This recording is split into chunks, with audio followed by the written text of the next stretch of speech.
5년 상대 생존율 27.7%. 췌장암에 이어 두 번째로 생존율이 낮은 암이 있습니다.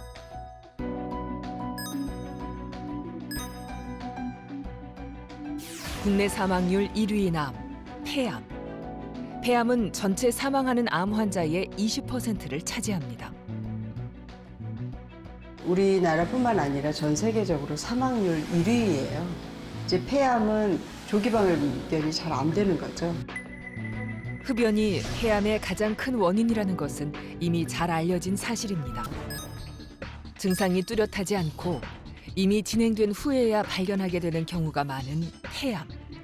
비흡연자는 안심하기 쉽습니다. 그런데 전체 폐암 환자의 30%가 흡연 경험이 없는 환자들입니다.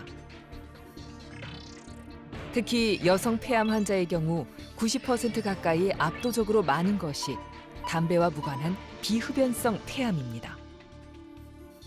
우리나라 발생하는 폐암 환자의 30% 정도는 사실 한 번도 직접 담배를 피운 적이 없는 분들이거든요.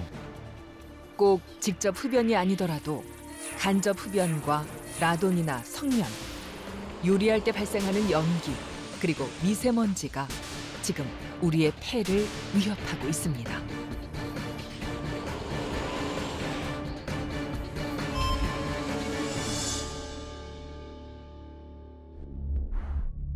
담배의 폐해 때문에 금연하려는 사람들은 매년 늘고 있습니다. 그런데 지난 10년간의 폐암 발생률을 보면 상대적으로 흡연율이 낮은 여성에게서 폐암 발병률이 7배 가까이 늘었습니다. 이 차이는 어디에서 온 걸까요? 최근에 비흡연자, 특히 여성에서 폐암이 점점 증가하고 있는데요. 10년 전과 비교하면 비흡연자 폐암이 30% 정도까지 증가했거든요. 이전에 10년 전에 20% 정도였으면 지금은 한 30% 정도까지 증가를 했습니다. 우리의 폐는 갈비뼈 안쪽에 자리하고 있습니다. 기관지와 함께 있는 양쪽의 폐는 여러 엽으로 나뉩니다. 오른쪽 폐는 3개의 엽으로 구분되고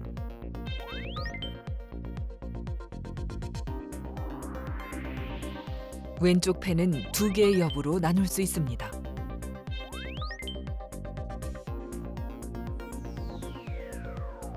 그 엽들은 다시 모두 10개의 좀 더 작은 구역으로 나눠집니다. 폐암의 표준적인 수술 방법은 폐암이 발생한 폐엽을 잘라내는 폐엽 절제술입니다. 하지만 암의 크기가 작고 말초 부위에 있을 경우에는 쐐기 절제술을 시행해 되도록 폐를 적게 절제합니다. 또한 병변의 위치가 가운데에 있거나 쐐기 절제술이 힘든 경우에는 구역 절제술을 시행합니다. 그런데 암 조직이 여러 군데 퍼져 있거나 기관지 또는 혈관 중심부에 있으면 한쪽 폐를 전부 절제합니다. 잘라내는 폐의 크기는 수술 후 환자의 폐 기능에 영향을 미치기 때문에 되도록 적게 잘라내는 것이 중요합니다. 기존의 2차원 흉곽경에 비해서 3차원 흉곽경은 입체적으로 보이는 거죠. 그래서 수술 그 시야에 있는 혈관, 기관지 사이, 또 림프절 이런 것들이 잘 보이거든요. 그래서 수술할 때 좀 더 빠르게 할 수 있고, 그런 뭐 출혈이나 그런 손상 그런 것 없이 진행할 수 있는 장점이 있어요. 로봇 수술에 있어서의 정밀한 시야를 흉곽경 수술에 도입한 겁니다. 폐암은 암세포의 크기와 형태에 따라 소세포암과 비소세포암으로 나뉩니다. 소세포암은 이름처럼 암세포의 크기는 작지만 악성도가 높고 치료가 까다로운 편입니다. 림프절이나 다른 장기로 전이되는 경우가 많습니다. 폐암의 80% 이상을 차지하는 비소세포암에는 편평상피세포암과 선암이 있습니다. 편평상피세포암은 기관지 내부의 편평상피에 생기는 암을 말하는데 흡연으로 인해 호흡기에 들어오는 유해 물질들의 영향을 받습니다. 한편 서남은 폐의 말초 부위에 잘 생기고 간접 흡연과 미세먼지 등 직업 또는 환경적 요인과 관련이 깊습니다. 편평상피세포암은 예를 들면 우리 피부에 있는 상피세포처럼 납작하게 생긴, 편평하게 생긴 세포들이 증식되는 모양으로 발생하는 폐암이고, 서남이라는 건 일종의 분비선? 그 선이란 말이 분비선을 가리키거든요. 이게 위나 뭐 폐에 있는 어떤 분비선에서 증식해서 발생하는 암. 흡연자에서 주로 발생하는 것은 편평상피세포암. 비흡연자에서는 주로 서남. 이렇게 되겠죠. 비흡연자에게서 많이 발생하는 서남. 그것은 무심코 요리를 할 때, 맛있게 고기를 구워 먹을 때 생길 수 있습니다. 이미 세계보건기구에서 1급 발암물질로 지정한 미세먼지도 관계가 깊습니다. 이처럼 유해한 물질들이 호흡기를 통해 폐 깊숙이 들어왔다가 미처 몸 밖으로 빠져나가지 못하면서 서남을 유발합니다.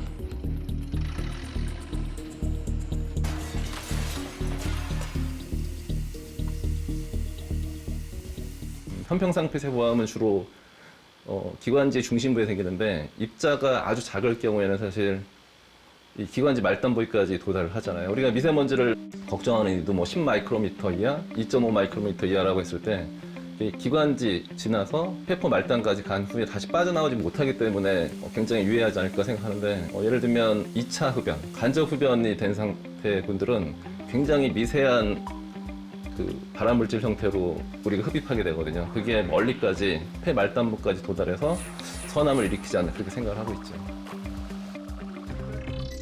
그렇다 보니 폐암을 초기에 발견하는 비율보다는 병이 깊어져 증상이 나타날 때 알게 되는 경우가 훨씬 더 많습니다. 폐암의 40% 정도는 사실 4기 정도에서 발견이 되고요. 1기 환자가 30%, 나머지 30% 정도 환자분들이 2기 또는 3기에서 발견이 됩니다. 그러니까 어떻게 보면 수술로 효과가 좋은 1기 환자들과 또 항암제 치료를 주로 받으셔야 되는 4기 환자, 양극단으로 나뉘어져서 발견되는 경우가 많죠. 조용해서 더 위험한 암, 폐암. 어떻게 이 폐암을 보다 일찍 정확하게 발견해서 치료할 수 있을까요? 의사들은 저설량 흉부 CT 검사를 권합니다. 방사선 때문에 CT 검사가 꺼려질 경우 굉장히 유용합니다. 저선량 CT라고 해서 조영제도 사용하지 않고 일반 CT의 한 10% 정도 되는 1년에 허용하는 수치가 대략 50 정도, 50mV 정도는 허용할 수 있다 이렇게 얘기를 하거든요. 근데 보통 CT 한번 찍으실 때 8에서 10 정도 됩니다. 그리고 저설량 CT로 찍으시면 1 정도 되거든요. 그러니까 그 노출량이 굉장히 적어요. 작은 결절까지도 찾아낼 수 있는 그런 방법이 되겠죠. 절망적인 상황일 때 표적 치료제로 새로운 치료를 시작했습니다.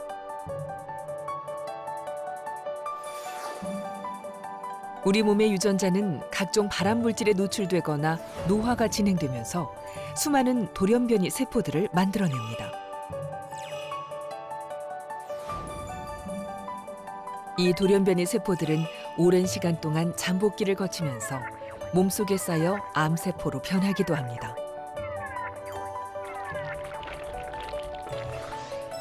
그런데 폐암 중 특히 서남의 경우 EGFR 등 다양한 돌연변이 유전자가 있는 것으로 밝혀졌습니다. 이 EGFR 등의 돌연변이 유전자에만 선택적으로 작용하는 것이 바로 표적 치료제입니다. 정상세포는 공격하지 않고 특정 유전자 변이를 가진 암세포만 공격해 암이 더 이상 분열하지 못하도록 하는 겁니다. 표적 치료제의 등장으로 서남의 치료 성적이 올라가고 있는 만큼 새로운 치료제를 개발하기 위해 꾸준한 연구가 진행 중입니다. 특이하게 이제 유전자의 돌연변이가 이제 발견이 되는 거는 이제 주로 폐암에서 많이 있는 거죠. 이렇게 서남 환자에서는 30% 정도가 이제 돌연변이가 이렇게 발견이 되고요. 특히나 이게 또 우리나라나 동남아시아 같이 이제 비흡연이 많은 이제 데서는 거의 50% 정도 환자가 EGFR 유전자가 있는 거예요. 그러면 2명에 1명 정도 EGFR의 돌연 변이가 있다는 거는 굉장히 커다란 이제 그 우리의 장점이죠. 그렇다면 폐암 치료에 굉장히 유용한 돌연변이 유전자는 어떻게 찾아낼까요?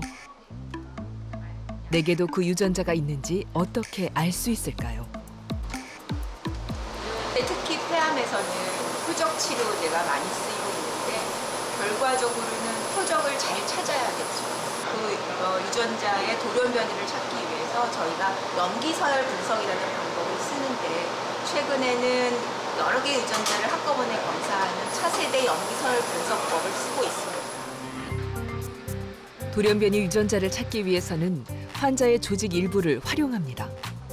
혈액과 조직 정보를 통해 DNA를 분석하면 비흡연 폐암과 관련된 서남의 돌연변이 유전자들이 있는지 확인할 수 있습니다. 결과도 여러 개의 유전자에서 돌연 변이가 있다는 것을 한꺼번에 볼 수가 있습니다. 이 환자는 다행히도 EGFR 유전자가 돌연 변이가 있다는 게 확인이 되었고 그런 경우에는 환자에게 쓸 수 있는 표적 치료제가 있다는 걸 이렇게 표시해주고 있습니다.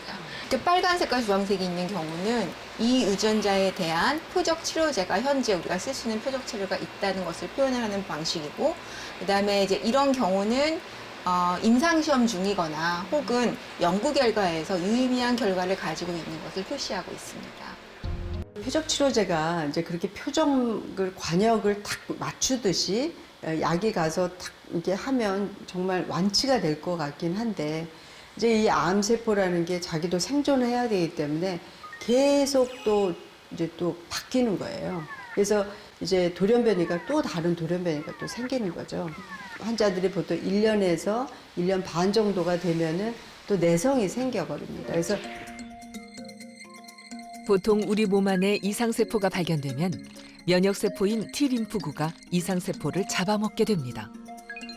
그런데 암세포가 이런 상황에 스스로 적응하면 면역세포가 자신을 공격하지 못하도록 면역 기능을 떨어뜨립니다.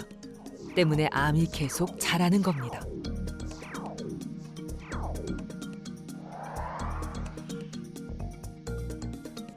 하지만 면역 항암제를 맞으면 면역세포인 T림프구의 기능이 회복되어서 정상적인 면역 과정처럼 T림프구가 암세포를 공격합니다.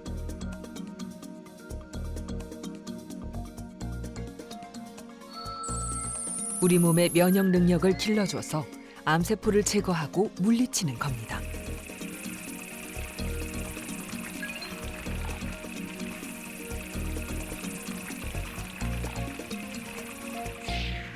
달아놓고 이제 혈관으로 그 약을 투여하죠. 근데 이제 내가 혈관도 가들고 이제 조금씩 들어가게 하니까 이제 시간을 좀 많이 잡아가지고 한 4시간 뭐 이거 하나만 맞는 게 아니고 뭐 몇 개를 맞아요. 그 표적이 없는 환자에서도 새로운 길이 열린 거죠. 서남이든 평평상태 아니든 간에.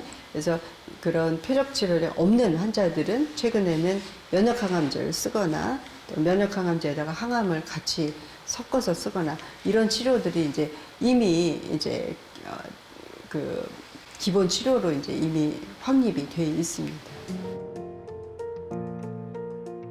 점점 이런 그 비흡연 서남이 점점점 늘어날 거로 생각이 되는데 50세 이상이시면 1년에 한 번 정도 저설량 CT 받으시면 좋겠고 그러니까 폐암 가족력이 있는 분들은 40세 이상이면 1년에 한 번씩은 저설량 CT 찍으시는 게 좋고 또 뭐 직업적으로 그런 라돈이나 성면 이런 데 좀 노출이 되는 환경이다. 그러시면은 사실 1년에 한 번씩 저설량 CT를 찍는 게 좋고 뭐 40세 이상부터는 그런 검사를 하는 게 좋겠죠.